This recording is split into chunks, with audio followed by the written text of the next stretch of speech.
gentlemen, Steve Mallory. Yay! Hi, you guys, this is awesome. Thank you all for being here. And it's been such a joy to be around all of you. Like, I have to spend a lot of time with super jaded, narcissistic LA filmmakers, and it's nice to see the narcissistic, jaded Seattle filmmakers. It's so nice. It's so nice. So I am Steve Mallory. We're going to definitely be talking about comedy.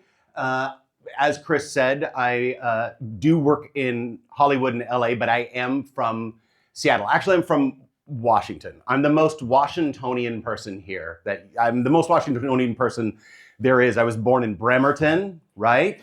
Got married in Wenatchee to my wife right there. Went to school at Wazoo, okay? I worked for the Seattle Supersonics in the 90s. Yeah. Damn it. And before I got here, I had 22 Seattle Mariners baseball caps, and now I have 24 because the store is 2 blocks down from my hotel. So that has happened. Let's get into this. So as we said, I am a comedy screenwriter, a comedy TV writer. I'm a comedy podcast writer. I'm a comedy Quibi writer, which we'll talk about. I have been a small P producer, a big P producer, an executive producer, a co-producer, and an associate producer. I don't know what any of those jobs are. I don't know what those titles are. Like in most businesses, titles are only important to a select couple of people, and none of those people had student loans. And for those of you who don't know what Quibi was a 9-month-long adventure in Hollywood where they made a bunch of 8-minute shows, and you could only watch them on your phone sideways or something, and it happened during the pandemic, and then $1 billion evaporated. It was all gone in 8 minutes. And I had the #1 comedy on it, which you cannot watch. There's no way to watch it. It doesn't exist anywhere. And there's a lesson there about the ephemeral nature of art and impermanence, and that's the only way it can really be fully realized, or some other bullshit. So I'm going to start us off with a quote. And that quote is, comedy writing is the most obnoxious, is the most important thing there is. And I am quoting myself, which that's the most obnoxious thing you can do is quote yourself. And I'll revisit, but there's a little bit of a story. One time I was working out in my garden shed. That's where I write, in a garden shed. I don't know why, it's still that way. I'm working in a garden shed, and my wife comes and knocks on the door, and I'm on deadline, I'm writing. She knocks on the door, I open the door, I fly out, and I say, I am writing, which is the hardest thing to do in the world. And then I said, and I'm writing comedy, which is the most important thing there is. Now, my wife was knocking to remind me that my son's musical was about to start, and I'd asked her to interrupt me. So not only am I obnoxious, I'm also an asshole. And also, writing isn't the hardest thing there is to do. It maybe is the 10,000th hardest thing to do. However, comedy writing being the most important thing in the world, I think there's a chance that that might be true. Yeah, I do think that might be true. And I mean, if you're curing a disease or saving orphans, that's good too. Keep doing that. But comedy writing is important. So why? Why is comedy writing important? Most people like comedies. I like comedies. People want to laugh. They want to get a break from the seriousness. You want to have that moment where, oh man, that's just like my friend Josh. He's a douchebag too. You know, that moment in comedies that we all have. But I think comedy is important because it is the best way to tell the truth. If you're laughing, it is because it's illuminating something, some part of the human experience that is universal. It's undeniable. And usually, if it's fun, kind of a little stigmatized or taboo, you know, that's the good stuff. You know, we get truth about things like insecurities, like in Trainwreck, or truths about friendship and bodily functions, like in Bridesmaids, both of them stigmatized, right? There it is. Truth about maybe modernish relationships in Harry Met Sally, or possibly even the truth about like global leadership and politics, like in The Great Dictator. This is a very old movie, though. This is inapplicable now, so you don't have to even pay attention to that one. It doesn't matter. You don't really need that. But in times like these, when the world seems a little out of control, a little chaotic, people begin to search for truth. I think we all kind of have that sense. And if they don't have somebody providing them a way to understand the truth and feel the truth deeply, they will find it someplace else. And that makes comedy people, comedy writers specifically, important and consequential. So, consequential.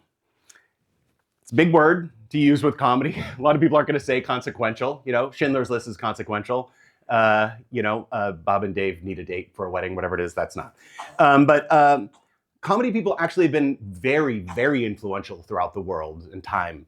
The comedian Hannibal Buress, for example, told a joke about Bill Cosby's sexual assault allegations, a thing that had been written for 30 years. It had been written over and over. One joke got on YouTube of Hannibal Buress, and 4 years later, he was charged and prosecuted. So being funny and being able to package truth and being able to tell people a truth, or even just kind of embodying a truth as a comedian, is consequential.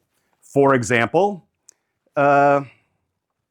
this guy started improv at 17. He was a comedy panelist on TV for 2 years. Started in the 2009 comedy Love in the Big City, then did the sequel. And then he was in a sitcom called Servant of the People, where he played the role of the president of the Ukraine. That's no joke. That was his show. He was a comedy guy first and a wartime president second.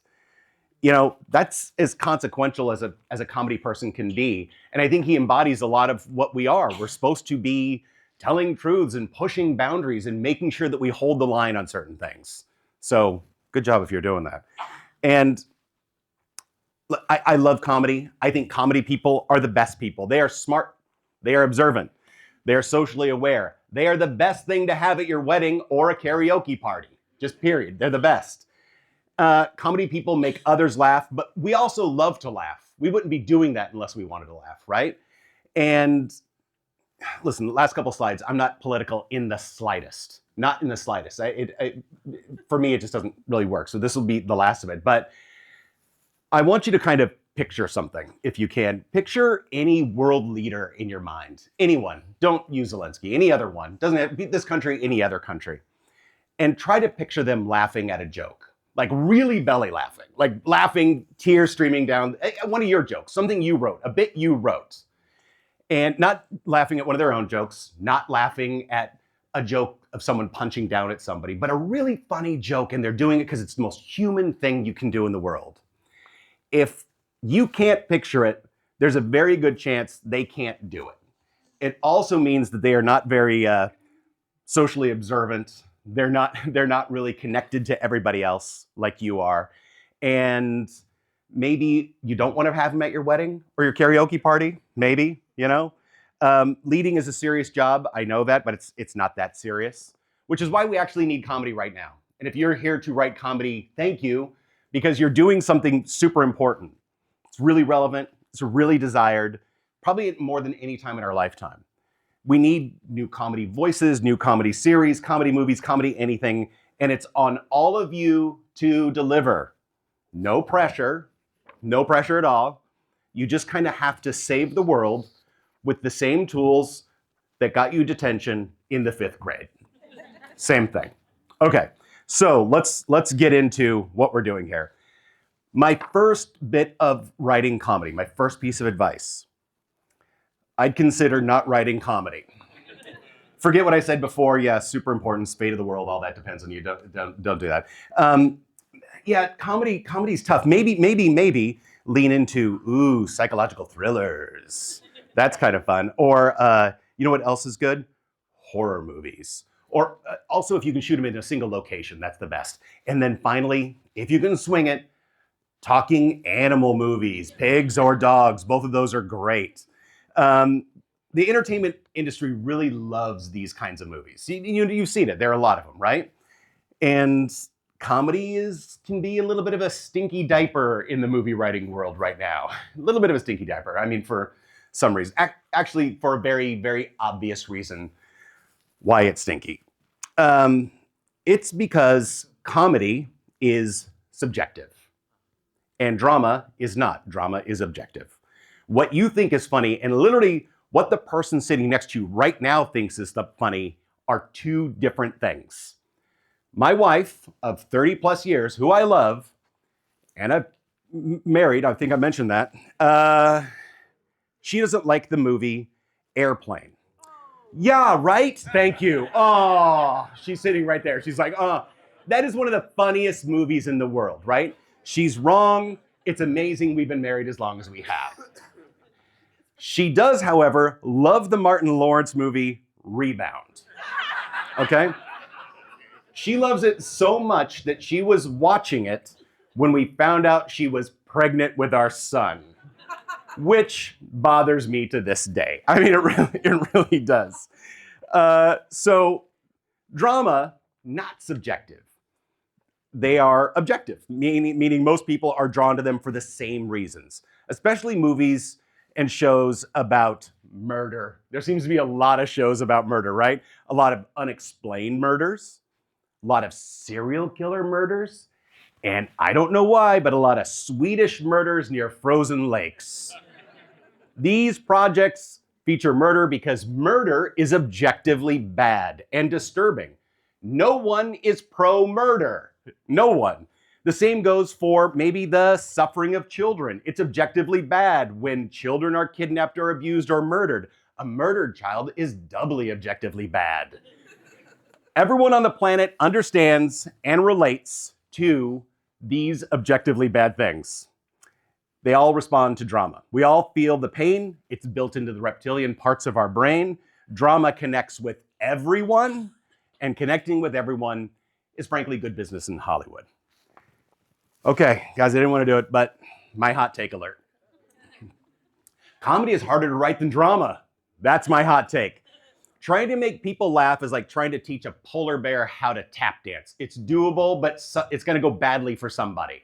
That's just the way it is. Meanwhile, drama writers get to spin the old trauma wheel and shit out a melancholy moment, okay? They get to give you one of those, I'm sorry, Mr. Baumgartner, the cancer has spread, strings, right? And now everybody is like gasps. And that's cheating to me. Creating an authentically funny moment is 1,000 times more difficult. Drama people get to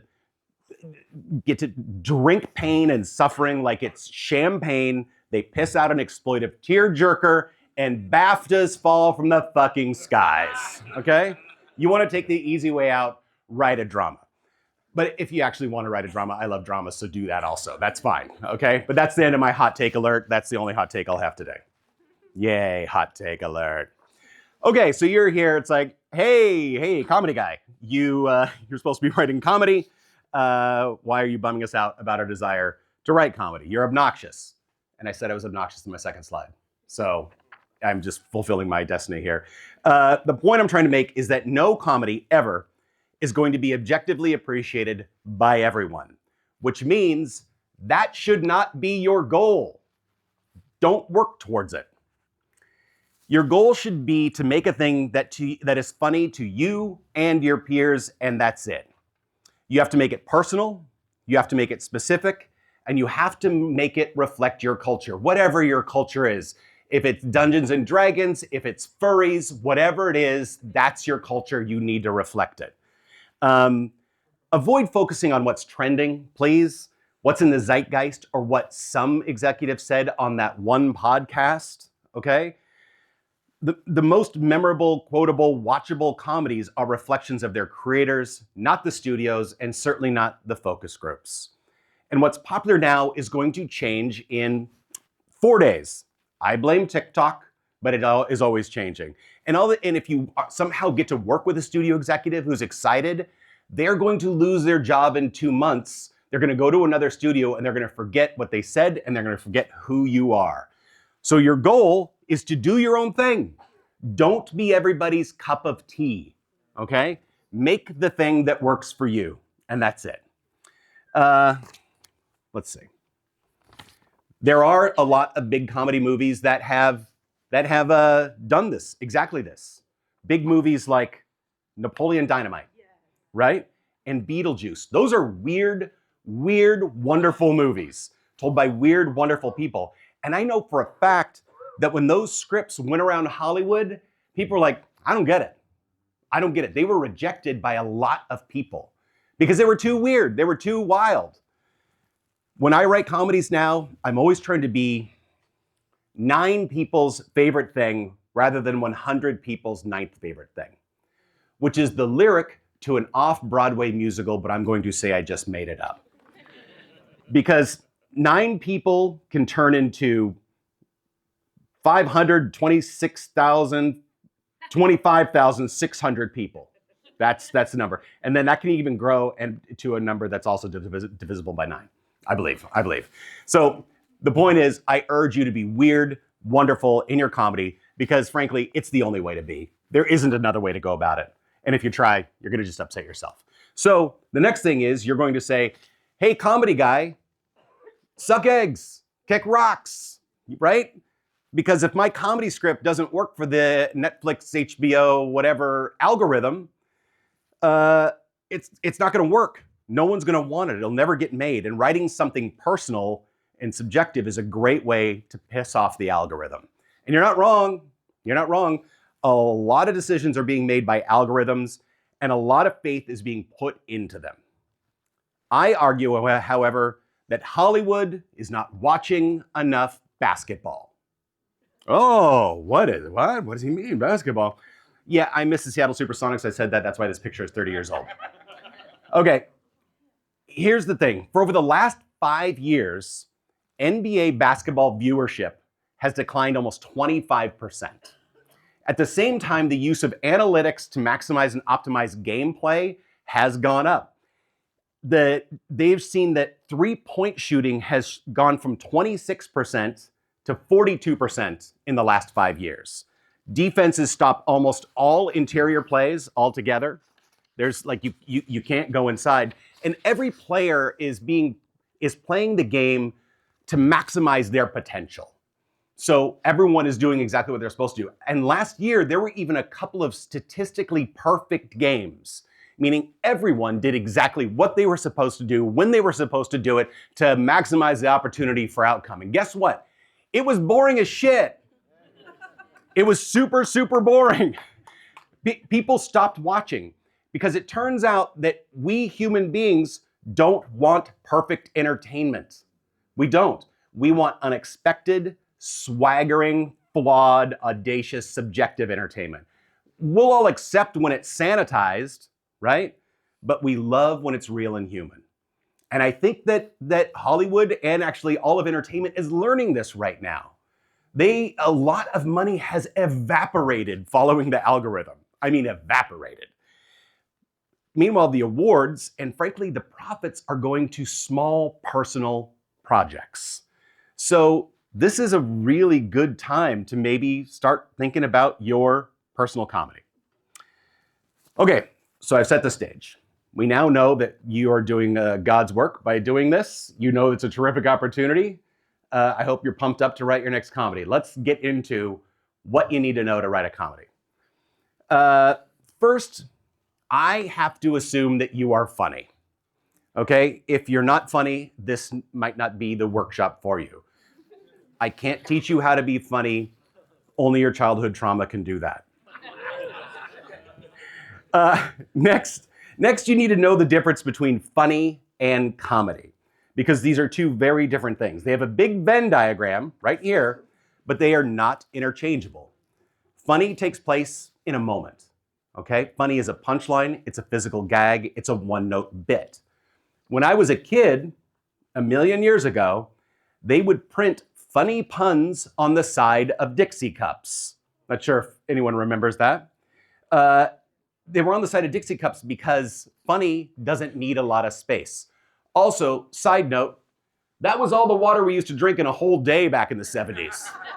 We would drink 3 ounces once a day. That was it. Everyone with our water bottles, what are we doing? Thank you for getting my light fixed. I was worried about this. So, comedy as opposed to funny, it's different. Comedy requires some context. Comedy requires some work that it works best when there's a confluence of characters and situations and opposition to each other that result in funny outcomes, hopefully. People like Shakespeare wrote comedy. Italians said commedia dell'arte. The Golden Globe Award for Best Comedy Motion Picture this year went to Amelia Perez. Now, are these examples especially funny? Maybe a little, maybe not, but they all feature the fundamentals of comedy, which is a good story with unexpected moments that have the potential to be funny. I bring this up because there's confusion between funny and comedy. Good comedy writers know the difference between a funny bit, a gag, a small thing, and what could actually be a show or a series or a movie. They know there needs to be a beginning, middle, and end, some emotional stakes, success and failure, sacrifices. For a script to work, the funny of it and the comedy of it have to be really well balanced. And I'll give you an example of what I mean. Too much funny and not enough comedy, and you get something like Mike Myers, the Love Guru. It's like, I remember some parts, but I don't know what the hell it was about. That's what you get when it's just so much funny. Too much comedy and not enough funny, and you might get the Banshees of Inisherin, that one. Yeah, listen, both are really good in their own way, but a funny concept or a unique relationship are not always enough to create the modern comedy, which needs both. You need to have this balance.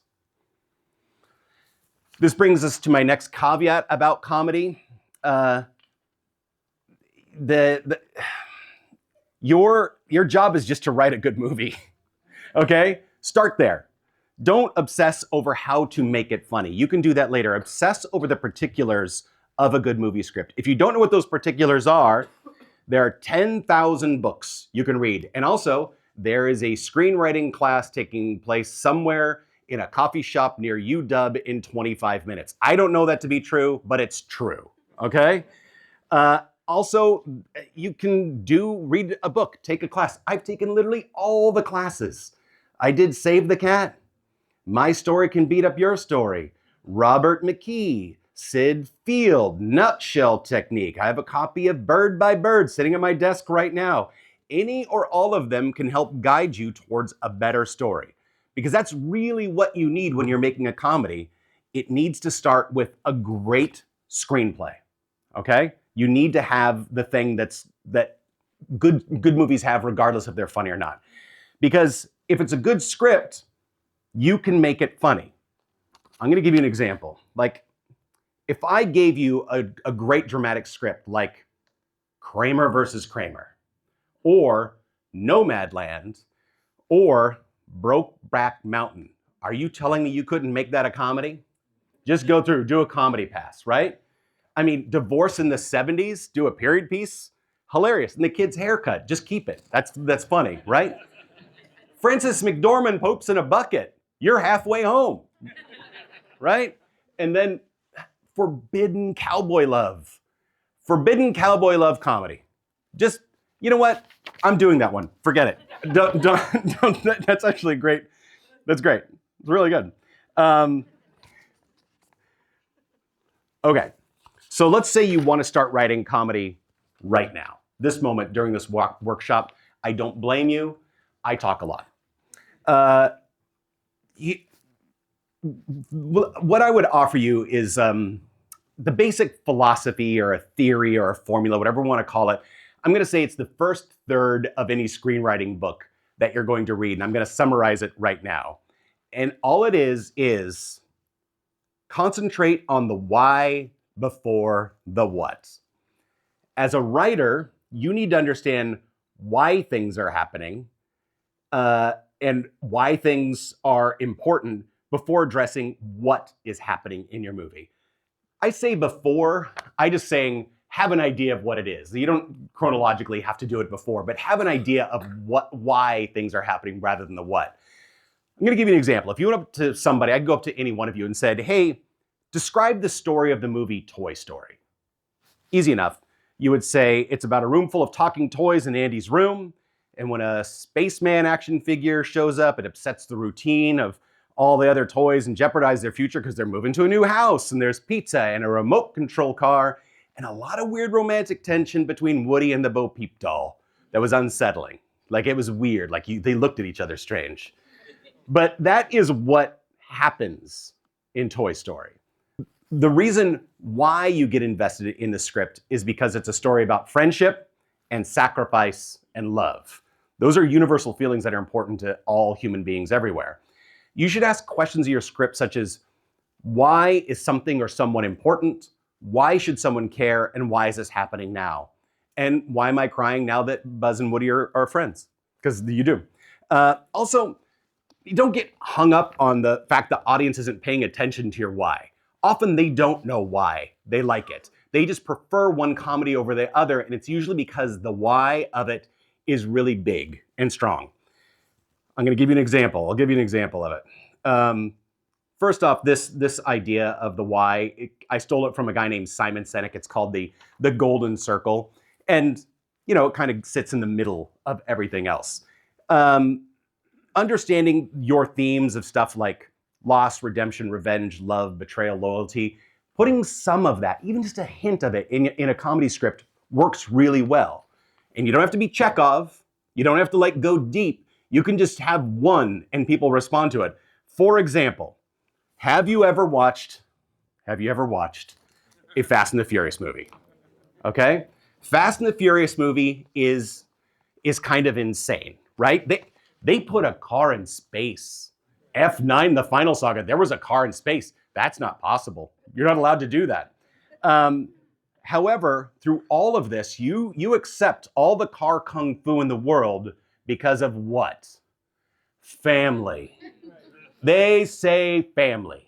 Vin Diesel says family 9 times a movie minimum, so that you know that this movie isn't about cars, it's about family, because we can all relate to how far we would go for our family. Then everything else is just a free-for-all. Doesn't matter. Everyone knows karate? Everybody? I don't get it. But yeah, okay. So it's less about what is happening and more about why we're engaged if you want to create something that's going to stick around for people. Next is characters. You know, modern comedy is about characters. Ron Burgundy, Austin Powers, Annie Walker, Derek Zoolander, Borat, the dude. These characters are very, very funny, but they're also very flawed and complex and irrational and neurotic and view the world through a skewed perspective. So comedy characters, when you're writing a comedy character, you need to do a little development, okay? You can't just give them a funny accent, a leg cast, and an addiction to cheddar blast goldfish. That's a caricature. That's a cartoon of a person. Listen, I was at the Groundlings Theater for a very long time, and doing a character that comes in with a limp and wears a captain's hat to his mom's 3rd wedding, that's funny. It's great because it's a sketch. But a good comedy character needs more than just being a little bit of a weirdo, okay? They need to be thought out. And the more time you spend understanding your comedy characters, the more comedy opportunities there are. And I'm going to give you now a somewhat kind of maybe relevant example, real life. So I was an executive producer on the movie Thunder Force. I had to look up my title. I literally didn't know I was an executive producer. And it stars Melissa McCarthy, Octavia Spencer as superheroes fighting crime in Chicago against mutant menaces. So one of the mutant menaces in this movie is Jason Bateman. Did I put it up? I took it away? There you go. There you go. Jason Bateman. Ah, Jason. He played a character named the Crab for obvious reasons. He had big crab hands. But he has kind of a classic origin story that he tells Melissa McCarthy's character, the Hammer, on a date. Years ago, he was snorkeling in the Bahamas, and he was bit in his ball sack by a radioactive crab, and it ruined his life, and he turned to crime. Yeah, we've heard that a million times. It's nothing new, same old superhero origin story. But as I'm driving to set that day, I'm doing what I said I want to do normally, which is I want to think about a character, even an absurd character like the crab. And I'm driving and I'm like, what's it like to go through life as a half man, half crab? How does your life change? What other crab-like things maybe are part of your life now that you are a crab? And then something hit me and I am driving like a maniac across Atlanta, because you're only allowed to shoot movies in Atlanta, by the way, I'm not sure. Now Seattle, we're gonna start doing that, right? And I had to get to set. I had to go talk to Ben Falcone, who was directing it, and I had to rewrite the script. I had to rewrite that scene specifically.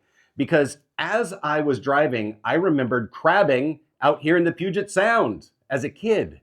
And when you put your crab traps down, I'm not sure if any of you do this, you can bait it.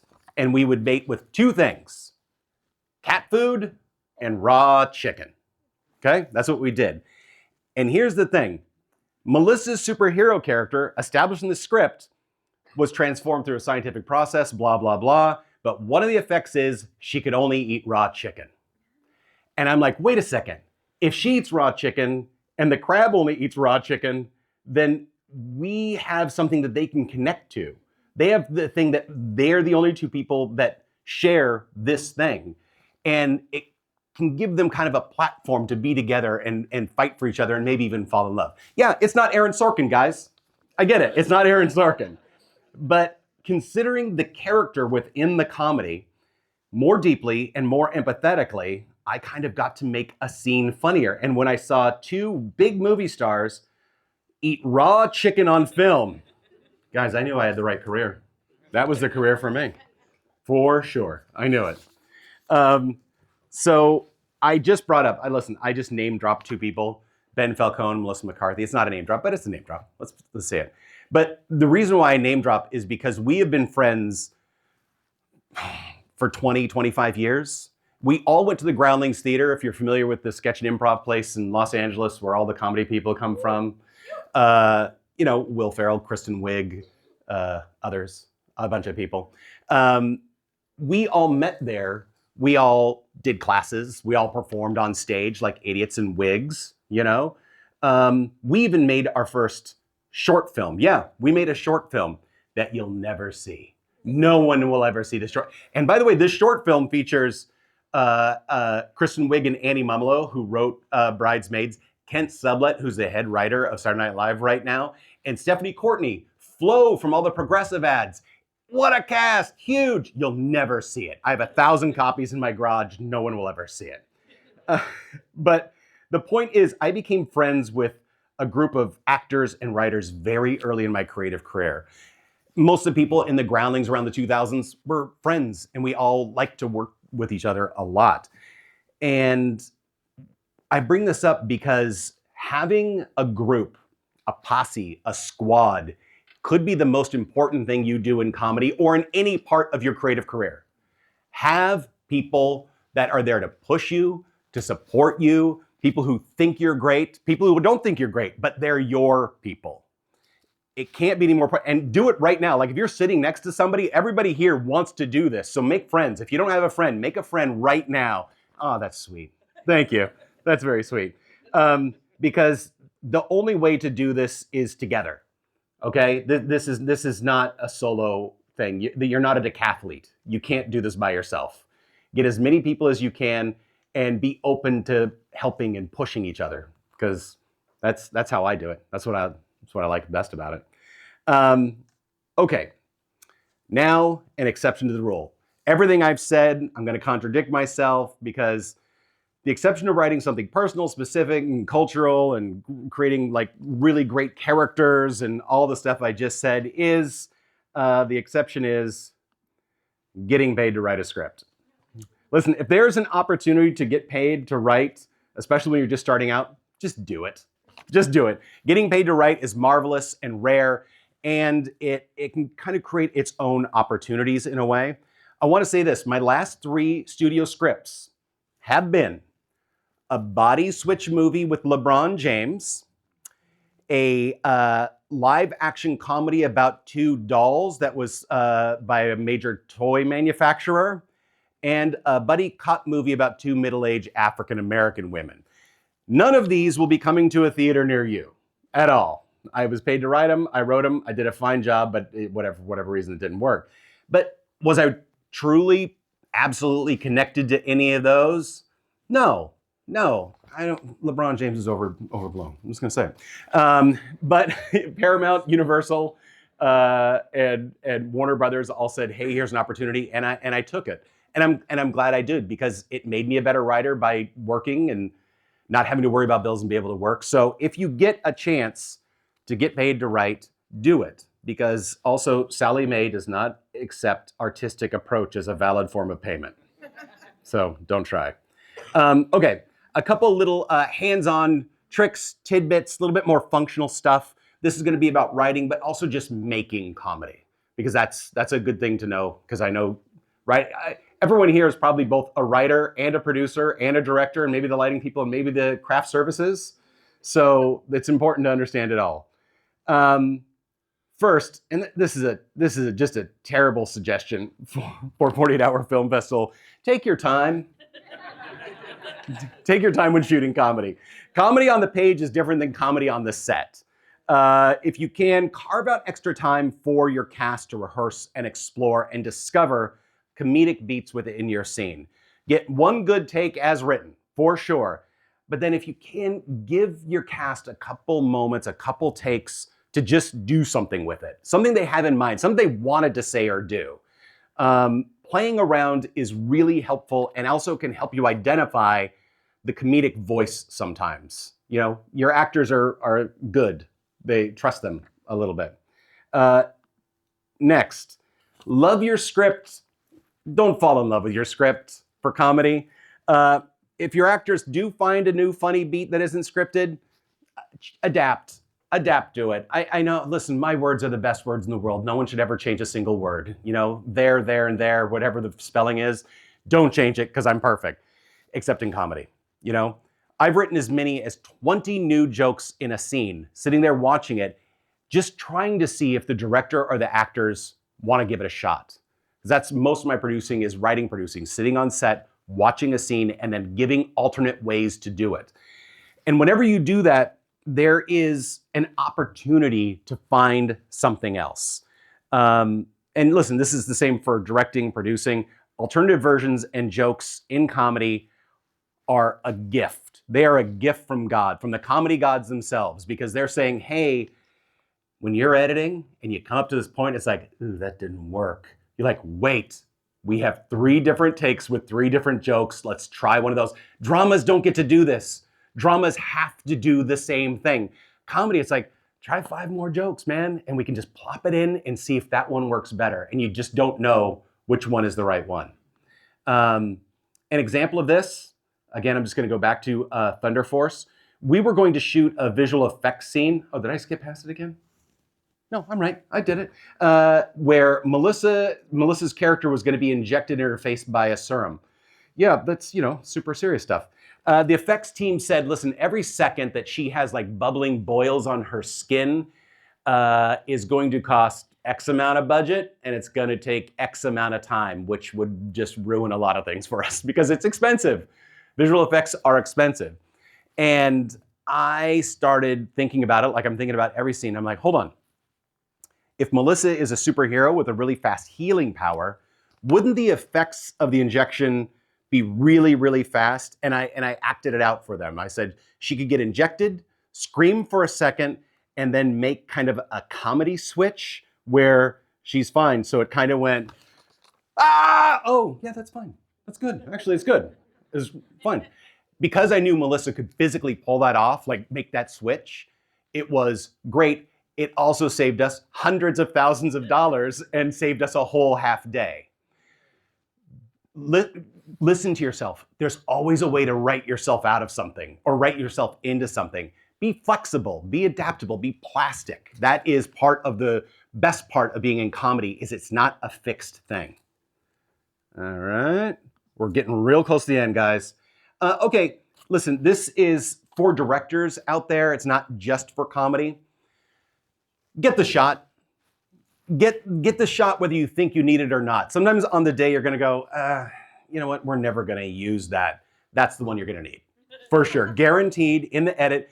You'll need one shot, and it's the shot that you were there for. It was lit, and we didn't get it because I didn't think we'd use it, which is why there's an old movie-making expression that I made up. And I put on a coffee cup. Hold on. Coffee cup. This is true. There it is. That's my coffee cup. I drink coffee out of it every single day. If you don't have it, you better get it. Because if you don't get it, you're going to need it. But if you got it, you can use it.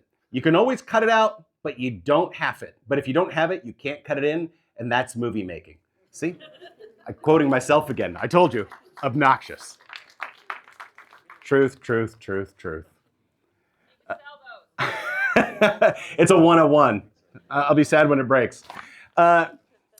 Comedy acting is hard because comedy comes in a lot of flavors, okay? It can be big and broad, it can be subtle and snarky, it can be very real and very grounded. And one of the most common comedy critiques of films of any length, TV shows, is that one character might be acting like they're in a different movie than everyone else in that movie, okay? Meaning one of the actors in the film is getting bigger or more subtle than the rest of the cast. And it's not that one is better than the other, it's just not on the same page. As a director, please spend some time in rehearsal, spend some time with your cast, really create a language about the tone you want and make sure all your actors are getting it. Let them explore, but make sure somebody isn't playing to the back row when everyone else is kind of doing a tight Coen Brothers kind of thing. Is that a good example? Coen Brothers, whatever. Now, an idea that I'm stolen from another director, and this is for all directors, not just comedy directors. This is from Mike Birbiglia. He does this. Have the cast do a take with no words and shoot it. Just no dialogue. Let them try to convey the scene's important information and emotions without words and shoot it. This does a couple of things. One, you are going to get amazing coverage. You're going to get all the reaction shots you're ever going to need. You know how you just need him like nodding and looking sad or whatever it is? You got it because they didn't use any words at all. Next, physical comedians are going to do this without words and go, oh, wait, I want to feel something. I want to be in a different place. I want to be in a different position. I want to be moving, whatever it is. Doing one take without words can give you more in a day than you'd ever imagine because people are going to find stuff. And also, you'll have all this beautiful, beautiful coverage, which is the best. You guys, that's it. That is writing comedy and save the world. And I really mean that. I wanted to give as much time. Yeah, so much time, right? I want to give time for questions and answers and like hard-hitting questions, like really lay it out. If you've got a question about something, I want to hear it because I know everything. I'm just going to say it. Yes, in the back row. The last slide is like, do you have time for that? Listen, the nice thing about a non-dialogue version is give it to me in 30 seconds, guys. Give me the whole scene in 30 seconds. You don't need to play out your full 2 minutes. You can just say, give me as much as you can in just a little bit of time. And if you're, cross-shooting or you have one camera that's moving, just get as much of it as you can. It can be literally your last take. It can be your first take. First take is kind of fun because it allows people to warm into it without words. Kind of takes a little stress off of it. Do it as an exercise, but shoot it.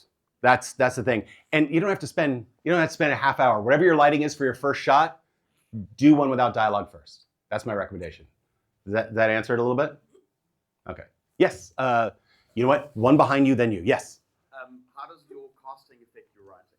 So like, do you write differently if you know that there's a certain actor playing a role? I don't, yes. I mean, I write a lot for Melissa McCarthy, and fortunately I know her voice. I also know that she will never say the word fart or moist, so that will never ever happen in a script. What about together?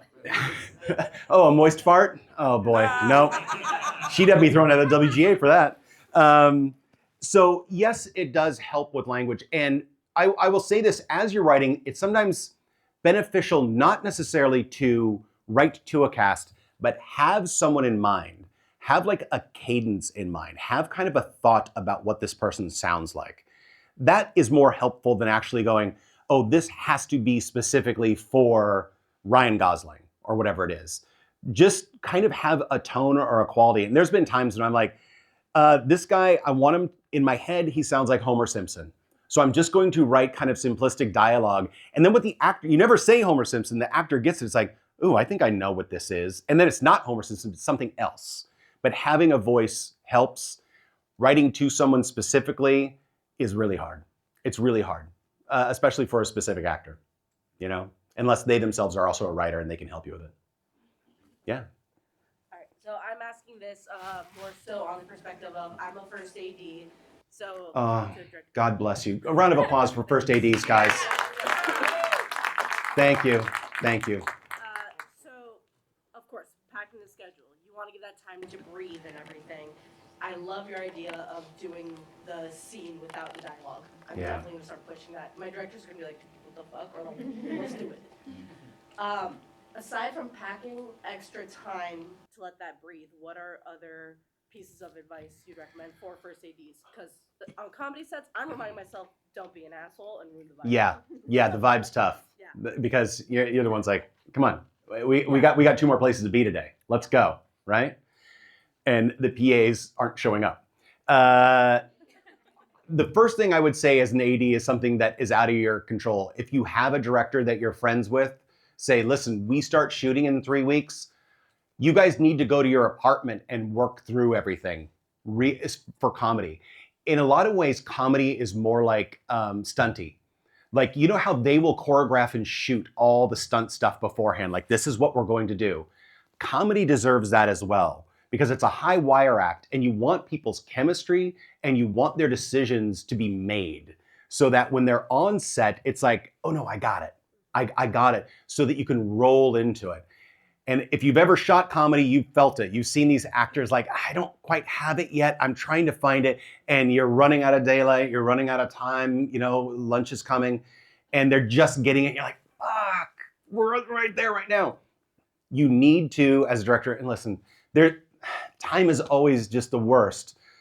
Find time to rehearse. If it's in a trailer in the morning beforehand, do it. And even if the actors are against it, and most of them aren't, they want time to work on stuff. Find time to put your comedy people together. That's it. Does that help? Yeah. All right? And everyone needs to be on time, right? And stop harassing wardrobe. Yes? So you were saying with production how like you do it a little bit differently than you will with the drama. How about with post-production? Like, I know pacing is entirely different for comedy, but are there other elements of post-production with comedy that enhance it or that are just I'm going to give you one. I just mentioned this. That is very, very cool.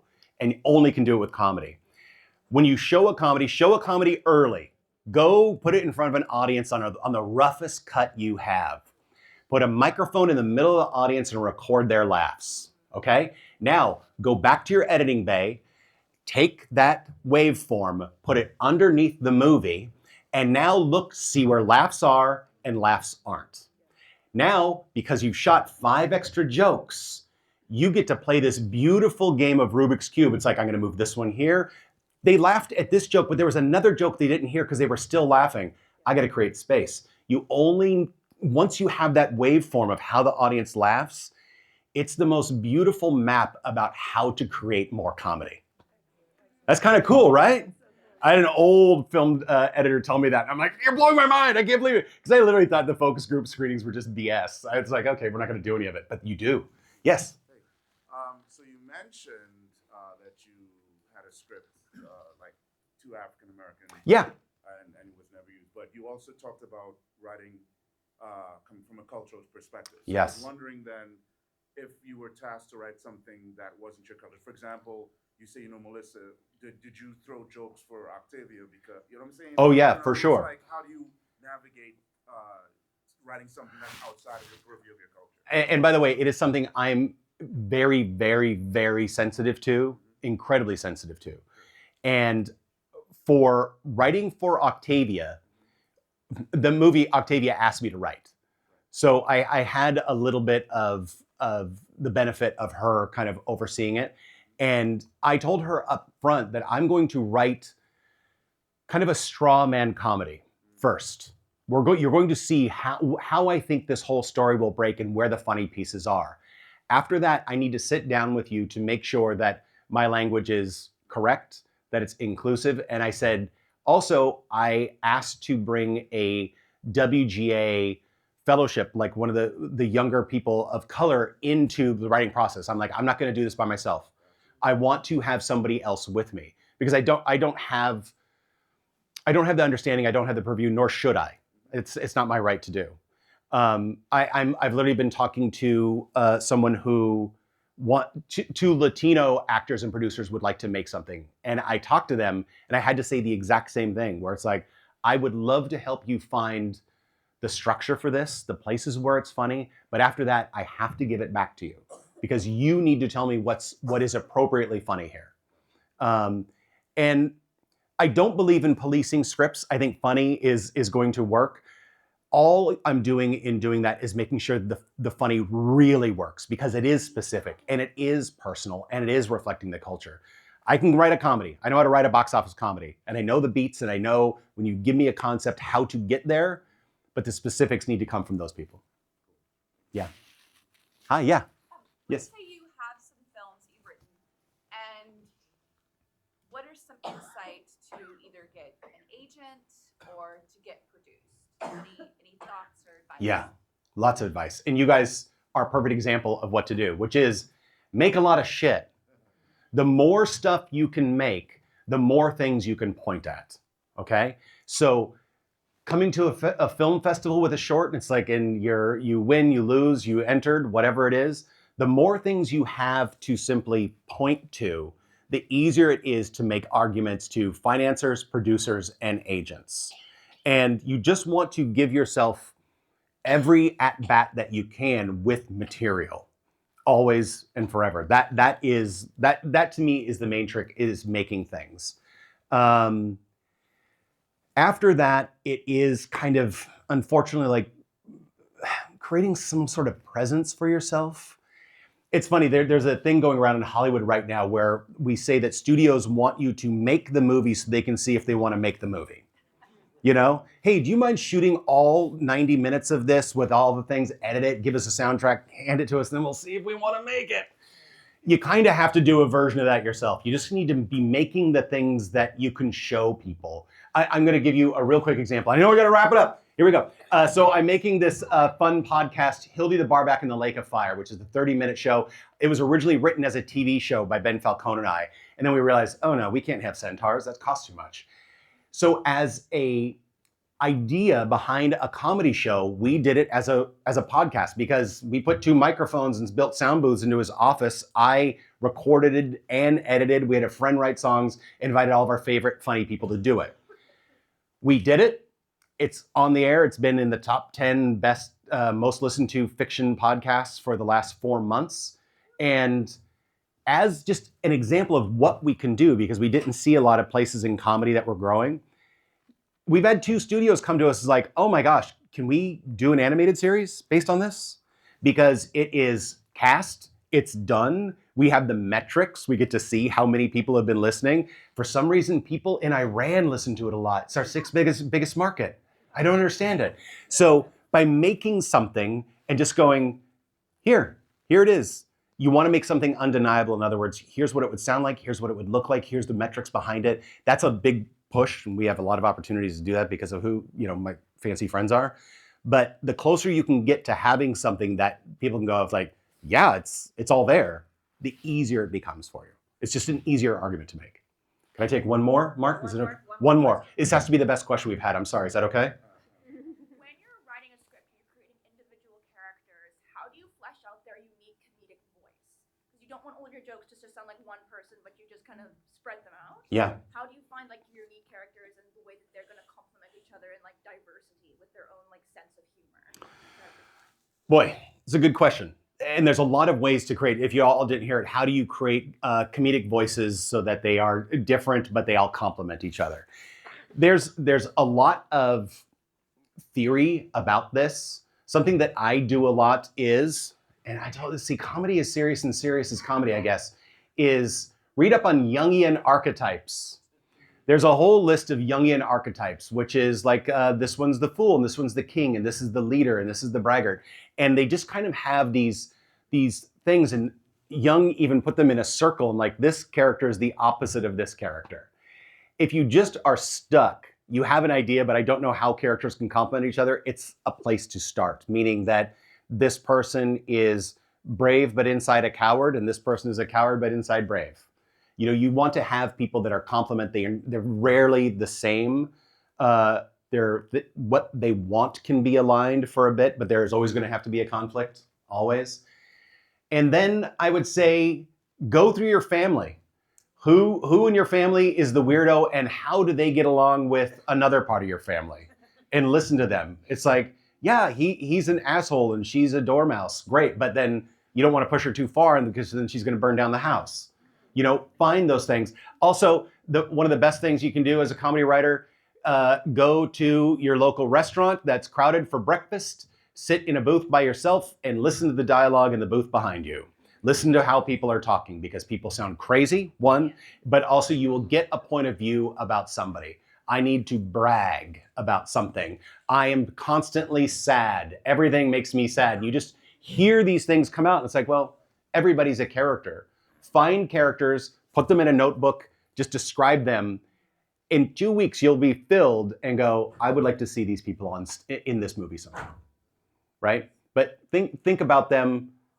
Think about them by themselves, and then think about them in your movie. How about that? That help? And that's the last question. I'd love to be here all day, guys. I love this. Keep working. I love this. I really appreciate you all.